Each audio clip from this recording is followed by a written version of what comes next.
I've spent enough time here that I won't go in here alone. This is the old Lake County Jail. The house itself is 1882.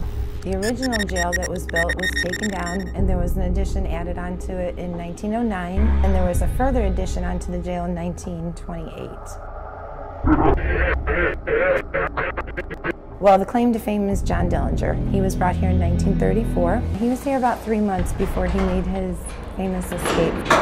There was another inmate that was here, and his name was James Fur Sammons, and he was Al Capone's right-hand man.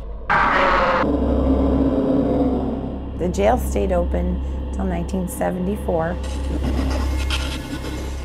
The building was bought by a private individual. He bought several buildings on this block, and the one that he wanted, he made a speakeasy out of it, and he kind of left the jail to sit here and be neglected for a while. It was a real working jail.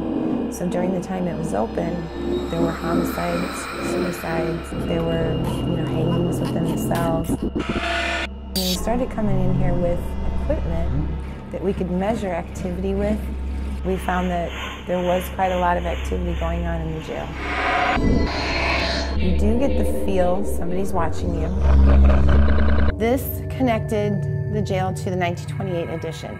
And what it is just a long hallway that they could access the back parts of the jail with. A lot of times we take our places alongside the wall, and what we can get is what seems like somebody walking back and forth down the tunnel.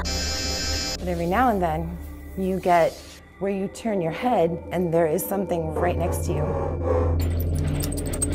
These are suicide grids. They actually didn't go in until after 1940s. So before that time, there were a few accidents. This area here, the last thing it was used for was federal offenders. You can actually see shadow figures coming in and out of the cells. And another thing that happens in this area a lot, people tend to get panic attacks, nausea, sickness, to where we have to take them out of this area. Each cell block has a solitary confinement. This cell block has one too, and it's one of the areas that I won't even go into. It is just so dark and so heavy when you go in that room that you feel like you can't breathe. People do a lot of voice recordings here. There are a lot of EVPs that come from this jail.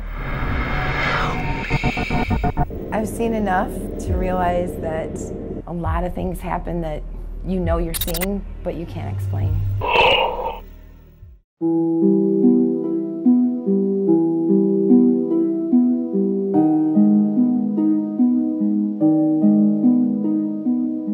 Jail is a traumatic place for a lot of people. When a person is in jail, you have to deal with your own remorse on what you may have done to be in here. That is a lot of weight to carry, and I think people that pass over, they don't always make peace with that.